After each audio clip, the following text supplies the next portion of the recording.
¿Qué hace? Dice, pero con frecuencia él se retiraba a lugares solitarios y oraba.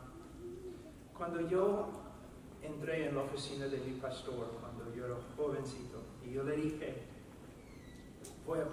el Señor me está llamando para que yo predique. Y él dijo, me preguntó, una sola pregunta.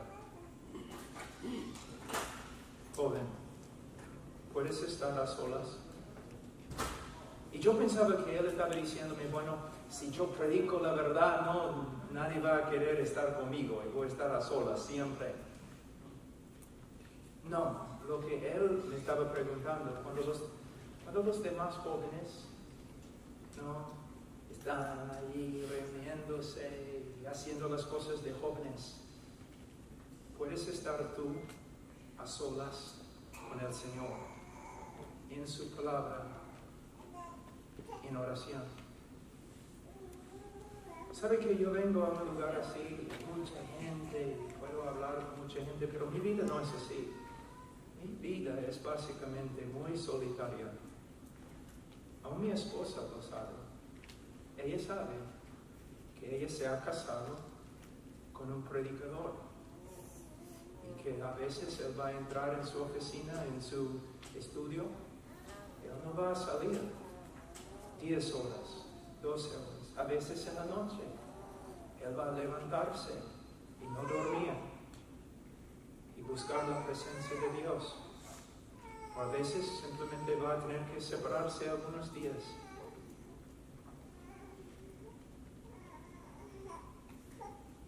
Es cuando estamos a solas con el Señor que recibimos lo necesario para ministrar, para vivir. Y estos principios no son solamente para los predicadores. También es mi esposa. A veces ella me dice, tengo que entrar en el cuarto y orar. Quizás es para escaparse de nuestros hijos, no sé, o de mí, pero tengo que orar.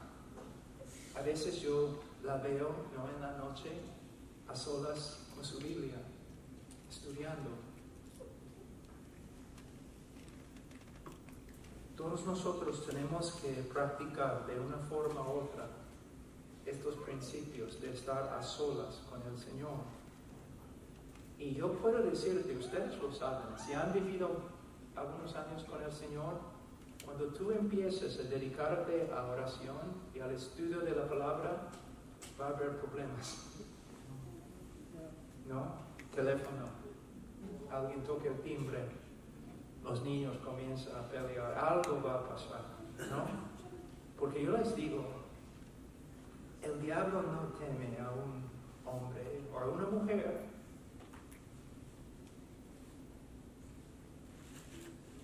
No. Pero él teme a una persona que ora. Él teme a una persona que estudia la palabra. Y es la diferencia. Mira, yo he tenido el privilegio de estar con algunos de los hombres más grandes en el mundo, en el día de hoy, en el cristianismo. John MacArthur, Steve Lawson, Cody Buckham. Y, en mi opinión, el más grande predicador en cualquier idioma en este mundo, el mejor predicador, Suhail Michelin. Personas me dicen, ¿tú crees que Suhail es el mejor predicador en español? No, yo creo que es el mejor predicador en todos los idiomas. ¿No?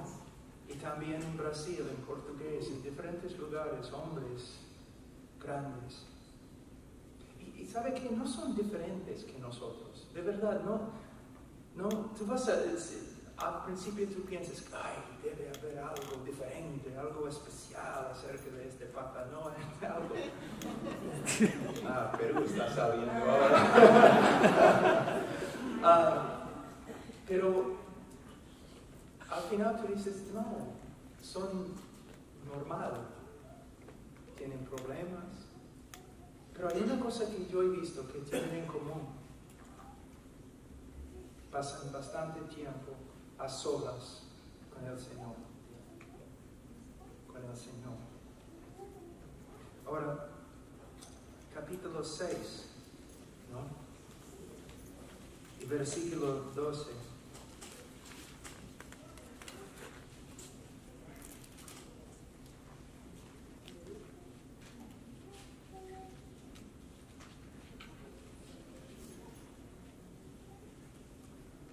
En esos días él se fue al monte a orar y pasó toda la noche en oración a Dios.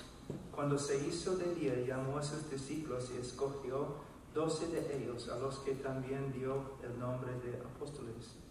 Toda la noche pasó orando. Mira, hay un misterio. Cuando hablamos de la encarnación, hay un misterio. Hombre, sí, 100% hombre. Dios, 100% Dios. No una mezcla, no. Dios, hombre. Pero Él estaba tomando el lugar de Adán como representante de su pueblo. Y como Adán, hombre, fracasó, Cristo tenía que vencer en todo. Y Él lo hizo. Muchas personas piensan que ya Jesús venció porque era Dios. Era Dios, es cierto, pero venció como hombre en el poder del Espíritu Santo y por eso es nuestro ejemplo. Sin negar su deidad perfecta. Pero Él caminó en nuestros zapatos como nuestro hermano mayor. Tomó el lugar de su pueblo y venció donde nosotros fracasamos.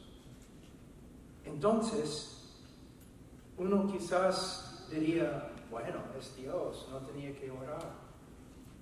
De verdad es Dios.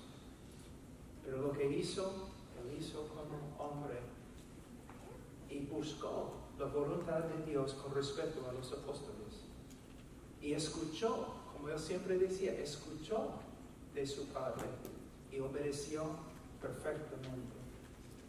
Si el hombre perfecto tiene que pasar tanto tiempo en oración, ¿cómo más nosotros? Él no tenía una naturaleza caída. No, nosotros sí. Y aún después de convertirnos todavía hay un aspecto de esta naturaleza caída todavía en nosotros. Y tenemos una batalla. Y también es muy difícil para nosotros muchas veces discernir la voluntad de Dios. Si el hombre perfecto ora tanto para discernir la voluntad de Dios, ¿cuánto más nosotros? Hermanos, en este movimiento reformado en el día de hoy, yo prefiero decir movimiento bíblico. Yo simplemente quiero ser bíblico. Es el único título que yo quiero tener. Hay mucho énfasis en la palabra, y no podemos enfatizar demasiado el estudio de la palabra de Dios, pero si no enfatizamos oración, hermanos, vamos a tener grandes problemas. Porque el conocimiento en la Biblia no es solamente hechos bíblicos acerca de Dios, sino también conocimiento es compañerismo con Dios. Y yo veo a los hombres que estudian y no oran, muchas veces llegan a ser muy orgullosos. Y a la vez, aunque son como loros, ¿no? Pueden hablar acerca de la verdad, pero parece que no entienden lo que hablan. Y ciertamente no pueden aplicar a sus propias vidas lo que hablan. Entonces, hermanos, siempre debemos tener cuidado, ¿no? Como los apóstoles en Hechos capítulo 6. No vamos a dejar la oración y el ministerio de la palabra, las dos cosas. Y fíjense el orden. Oración primero y la palabra. Ahora, vamos a capítulo 9.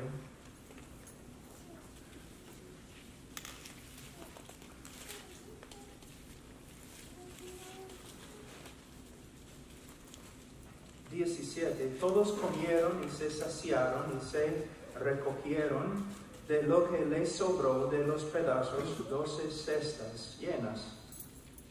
18. Y mientras Jesús oraba a solas, estaban con él los discípulos, y les preguntó, diciendo, ¿quién dicen las multitudes que yo soy? ¿Por qué leo este texto? Es simplemente para mostrarte otro caso. En el libro de Lucas, mira, los estudiosos que estudian el libro de Lucas siempre dicen que hay dos características. El Espíritu Santo en Lucas. Siempre vemos el ministerio del Espíritu Santo en la vida de Jesús en el libro de Lucas. Y cuando, por supuesto, Lucas también escribió Hechos, ¿qué vemos? El ministerio del Espíritu Santo. Pero a la vez en el libro de Lucas, ¿qué vemos? Vemos Jesús como hombre de oración. Orando siempre, siempre, cada vez. Antes de una prueba, ora. Y después de una victoria, como multiplicar pan, ora. Siempre está orando. Siempre. Jesús era hombre de oración. Versículo 28. Y como 8 días después de estas palabras, Jesús tomó consigo a Pedro y Juan y a Jacobo y subió al monte a orar. De nuevo, vamos a Lucas 22. 39.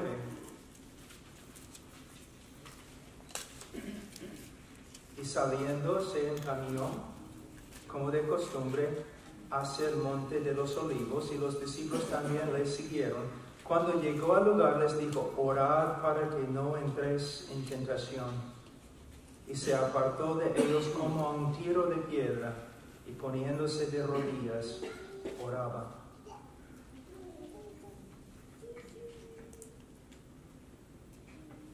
Siempre oraba. ¿Cuánto más nosotros necesitamos acostumbrarnos a una vida de oración? Hermanos, antes que avancemos, quisiera decirles algo. Si no estás orando, ¿no? Y si tú escuchas un sermón como este, el Espíritu Santo te convence que debes orar, por favor, mañana no intentes orar 1 hora. ¿Ya? 4 horas mañana. No, 25 horas mañana. Voy a orar. Porque siempre termina en un fracaso, ¿no? Si no estás orando, entonces mañana, esta noche, 10 minutos, 11 minutos después, 12 minutos. Es como, no sé, cuando yo oro, es más fácil orar. Cuando dejo de orar, es más difícil orar. Entonces, poco a poco, hermanos. Y también si eres casado y tu esposo también, esposa, si son cristianos, deben orar juntos. ¿No? Deben orar juntos. Y también deben siempre chequear, ¿no? Esposo, ¿oraste hoy día? Esposa, ¿oraste hoy día? No para criticar ni aplastar, sino porque necesitamos otras personas. Vivimos en una comunidad. Muchas personas piensan que la iglesia es un lugar donde vas, escuchas música, una prédica y regresas. No. La iglesia es una comunidad de personas que deben estar creciendo juntos y ayudándose los unos a los otros en el crecimiento. Hay un hermano que amo y cuando él me ve siempre me pregunta, Pablo, ¿me encuentro contigo orando? ¿Estás orando, hermano? ¿Estás orando? ¿Estás estudiando tu Biblia? Si digo sí, cuéntame cómo. No me deja. ¿Por qué? Porque me ama. Porque Él sabe cuán importante es que yo me dedique al estudio de la palabra de Dios y a la oración. Hermano, uno no puede vivir sin comida, sin aire. No puede. Mi esposa, como algunos quizás sepan, ella se convirtió después de casarse conmigo. Nosotros cuando nos casamos, ella quería ser misionera y algunos años después de casarse conmigo, ella trabajó como misionera conmigo, entrando en selvas peligrosas, muchas veces dando todo lo que teníamos a un pastor peruano pobre. Ella sufrió por causa de Cristo. Ella quería ser misionera, quería hacer lo correcto. Pero después, de algunos años, yo empecé a ver que ella estaba sufriendo tanto como una persona que siempre estaba tratando de hacer lo mejor, lo correcto, pero estaba cansada, ¿no? Y un día, no tengo tiempo para compartir todo, el Señor salvó a mi esposa.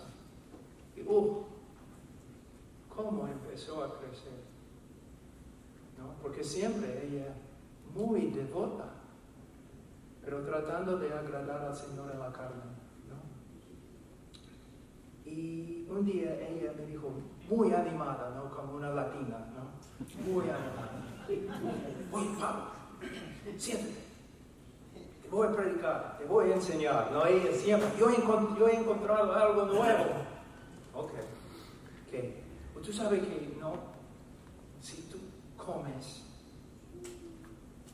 todo el día,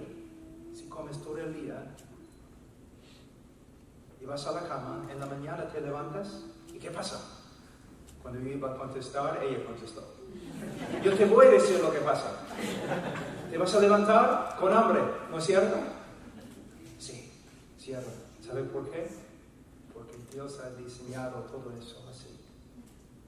Para que sepas que si estudias la palabra de Dios 24 horas un día, todavía mañana tienes que levantarte a estudiar la palabra de Dios. Todos los días, como respirar, como comer. No puedes decir, bueno, yo voy a tener que hacer mucho esta semana, entonces hoy día voy a estudiar la palabra 8 horas y voy a orar 3 horas. No funciona así. Porque todavía mañana vas a necesitar comer de las Escrituras y vas a necesitar orar. Entonces, hermanos, yo no quiero que salgan de aquí, ¿no? Pensando, ya, esta noche voy a orar. Bueno, simplemente debemos empezar caminando, poco a poco. Y si te encuentras fallando, la primera pregunta debe ser, ¿quién me está ayudando? ¿Estoy tratando de hacer esto a solas? ¿O yo he hablado con otros hermanos, o mi esposa, o mi esposo? Hermano, no intentes hacer esto a solas. Pero juntos, en compañerismo, podemos crecer. Otra cosa que yo hago para motivarme es, y también se encuentran en español, varias bibliografías, ¿no? Pequeñas, de hombres o mujeres de oración. Y cuando no quiero orar o estoy desanimado, yo puedo leer algo acerca de su vida, ¿no? Jorge Müller, algo así. Y de ahí me animo. Entonces, no solamente los hermanos vivos me ayudan, sino también los hermanos muertos me ayudan, ¿no? Porque aunque muertos, todavía hablan. Ahora, vamos a ver. Ahora, vamos al libro de Marcos. Un rato, les voy a mostrar algo. Algunos teólogos han dicho, si tú lees el libro de Marcos correctamente, entonces después de leer el libro vas a estar cansado. Porque son como fotografías rápidas, así, pum, pum, pum, pum, pum, vida de Jesús. Y les voy a mostrar la palabra inmediatamente o su sinónimo, ¿no? Mira, Marcos 1:10. Inmediatamente al salir del agua vio que los cielos se abrían. Versículo 12. Enseguida el Espíritu le impulsó a ir al desierto. Versículo 20. Y al instante los llamó, y ellos, dejando a su padre Zebedeo en la barca con los jornaleros, se fueron tras él. Versículo 21. Entraron en Capernaum, y enseguida, en el día de reposo, entrando Jesús en la sinagoga, comenzó a enseñar. Versículo 28. Y enseguida su fama se extendió por todas partes, por toda la región alrededor de Galilea. Versículo 30. Y la suegra de Simón yacía enferma con fiebre, y enseguida le hablaron de ella. ¿Puedes ver? Si lees este texto correctamente, te cansas, ¿no? Inmediatamente. Pero vamos a ver algo muy interesante en Marcos 1:29. Inmediatamente después de haber salido de la sinagoga, fueron a casa de Simeón y Andrés con Jacobo y Juan, y la suegra de Simón yacía enferma con fiebre, y enseguida le hablaron de ella. Jesús se le acercó y tomándola de la mano la levantó, y la fiebre la dejó, y ella les servía. A la caída de la tarde, después de la puesta del sol, le trajeron todos los que estaban enfermos y los endemoniados. Y toda la ciudad se había amontonado a la puerta, y sanó a muchos que estaban enfermos de diversas enfermedades, y expulsó muchos demonios, y no dejaban hablar a los demonios, porque ellos sabían quién era él. Ahora, en las pinturas muy famosas del ministerio de Jesús, ¿no? Siempre él está parado ahí, más o menos así, muy tranquilo. Y toda la gente también en su fila, ¿no?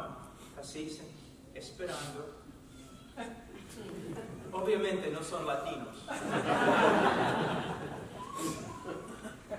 Hermano, no es así. Estamos hablando de personas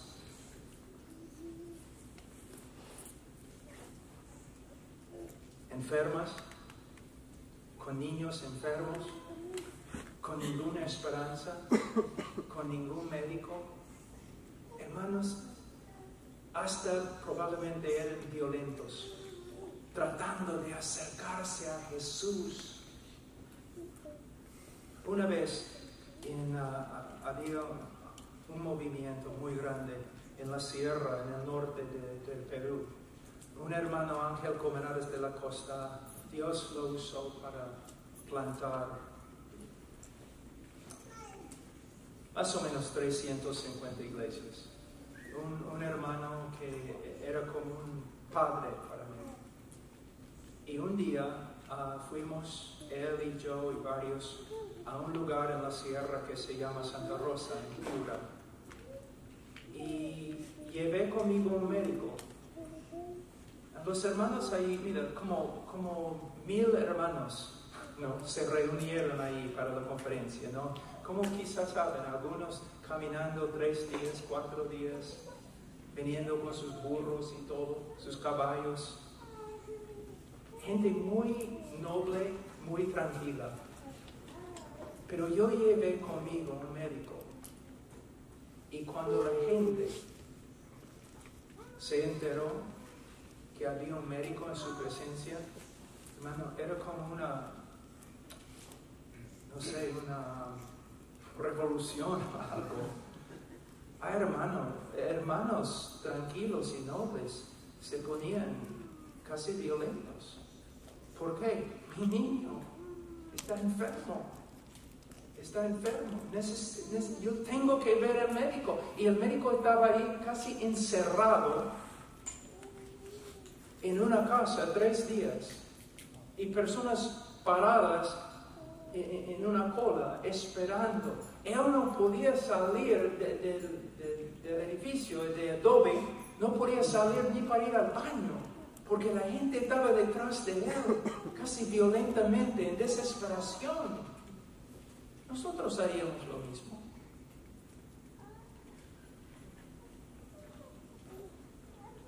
Así fue en esta situación con Jesús. Y no sé si has ministrado a mucha gente, pero después de ministrar a mucha gente, estás tan agotado. Yo he trabajado, hermano, horas. Yo nací en una chacra. ¿Sabes lo que es chacra? ¿Dónde están los hermanos? Sí. Una chacra, franca, rancho, ¿no? Algo así. Ya. No, quizás, ¿no? Sí. Un campo. Y yo sé lo que es trabajar. Yo sé lo que es trabajar de día a noche con mi padre. Pero yo te digo, 6 horas de ministrar a gente aconsejando y casi no puedes pararte más. Jesús, ¿recuerdas cuando la anciana le tocó y él notó que virtud, que fuerza, que poder había salido de él? Entonces, Él está echando fuera demonios, Él está sanando a los enfermos, y horas y horas y horas y horas. Un hombre totalmente agotado, gastado. Pero mira lo que dice en versículo 35. Levantándose muy de mañana, cuando todavía estaba oscuro. Muy de mañana, cuando todavía estaba oscuro. 3 de la mañana, 4 de la mañana. Salió y se fue a un lugar solitario y allí oraba. Este texto no está enseñándonos que debemos descuidar el cuerpo, porque no debemos dormir. Pero tenemos un instante aquí donde podemos ver claramente el corazón de nuestro Señor Jesucristo. Vivimos por medio de respirar. Igualmente, Él vivía por medio de orar. ¿No? Hermanos, la vida que tenemos que vivir es imposible. Es imposible, lo siento, es imposible. El ministerio que tenemos que llevar a cabo, no importa lo que sea, es imposible, hermanos, es imposible. No podemos lograr nada en la carne. Aún el hombre con el mejor, más grande intelecto o personalidad o elocuencia no vale nada en el reino de Dios. Todo depende de la gracia de Dios, el poder de Dios, la misericordia de Dios. Por medio de orar. Por medio de orar. Ahora, mañana quizás vamos a hablar de esto, pero muchas personas piensan que oración y intercesión son sinónimos. No son. Intercesión es solamente una parte de oración. Oración principalmente es comunión. Comunión. Simplemente gozándonos de su presencia, hablando con Él. En las mañanas lo que me gusta hacer es, me levanto y a veces me pongo de rodillas, a veces primero hago café y me siento en la mesa, ¿no? Abro mi Biblia, leo mis capítulos. Yo tengo una lectura diaria, no es mi tiempo de estudiar. No voy a leer y no correr a mi biblioteca para encontrar el significado de una palabra griega. No, ese es solamente un tiempo para leer la palabra, gozarme de la palabra, sentarme con el Señor. No estoy ahí para resolver problemas teológicos. Estoy ahí solamente para escuchar. Y yo leo mis 3 capítulos. Pienso, leo, tomo café. Y muchas veces me gusta caminar cuando oro. No para intercesión, simplemente en comunión. Y yo salgo de la casa y camino, y hablo. A veces me siento en el jardín. No es guerra, no es preparación para una batalla, no es intercesión, es simplemente, Señor, estoy tan cansado, puedo sentarme aquí a tu lado. Puedo descansar en ti, Señor. ¿Ves? Es algo lindo. Es el lugar donde voy para escaparme. Para escapar. Nadie me toca ahí, bajo sus alas. Nadie me toca ahí. Pero también hay intercesión, y quizás hablaremos de esto mañana. Tú dices, pero la intercesión es difícil. Sí, guerra es difícil y intercesión es difícil. Y por eso, si tu vida de oración solamente es intercesión en tiempo, tú no vas a orar. Comunión con el Señor es un deleite, es un gozo. Intercesión es sangre, sudor, dolor, peleando con el diablo, peleando con el mundo, peleando con todos. Entonces tenemos que tener comunión, y comunión, por supuesto, incluye también adoración, alabanza. Y luego yo entro en la guerra. Yo me siento porque tengo que estudiar las Escrituras y preparar un sermón, es trabajo. Tengo que trabajar con un concepto teológico que es muy difícil, es trabajo.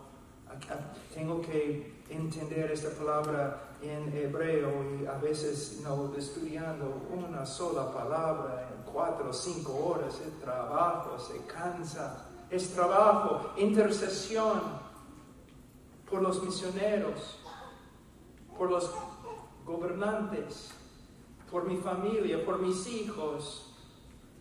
Es difícil. Entonces yo necesito un tiempo cuando no es difícil, cuando simplemente estoy con el Señor para estar con el Señor. Una cosa, mi esposa y yo siempre, a veces, tenemos 4 hijos. Yo tengo 58 años, hermano. Yo tengo una nena de 3 años. Estoy cansado. Me llaman Abraham.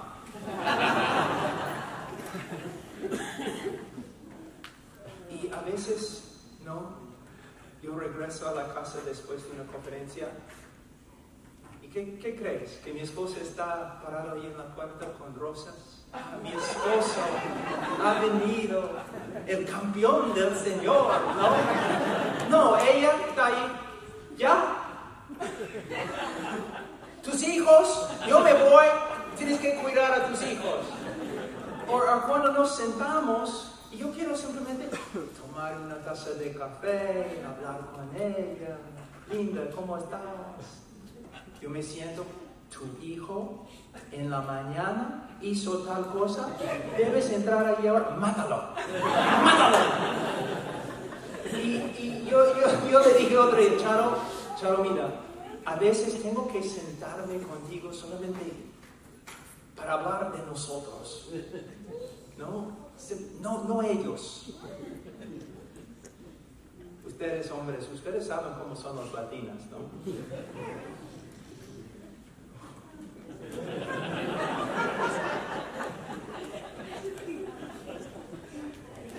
A todos los jóvenes que van a casarse con una latina, yo les digo, mira, si una latina hace así, y de ahí su cabeza comienza a moverse así, corre,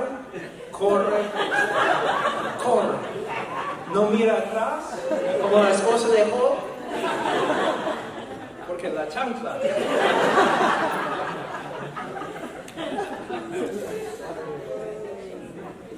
A veces como esposos simplemente tenemos que sentarnos para gozarnos de nosotros, de nuestro matrimonio. Si siempre es trabajo hablando de los hijos, en tiempo no quieres hablar. ¿Ves? Es lo mismo con el Señor. simplemente gozándonos. ¿Ya? Ok. Pues mañana vamos a hablar también de oración y vamos a hablar. La Iglesia Católica nos ha robado, especialmente a los latinos, una oración muy importante, Padre Nuestro. Y vamos a ver de verdad lo que significa. Y cómo, mira, solamente una vez preguntaron a Jesús, enséñanos ahora, pues, su respuesta, Padre Nuestro. Pero nosotros como evangélicos tenemos miedo un poco de la oración. ¿Por qué? Porque ha sido tan distorsionada por la Iglesia Católica. Entonces vamos a recuperar esta oración y ver cómo es una estructura para guiarnos en cualquier tipo de oración. ¿Ok? Ok, hermanos, oremos. Padre Santo, te damos gracias, Señor, por este tiempo. Oh, Señor, ayúdanos a orar y a aprender cómo orar. En el nombre de Cristo Jesús. Amén.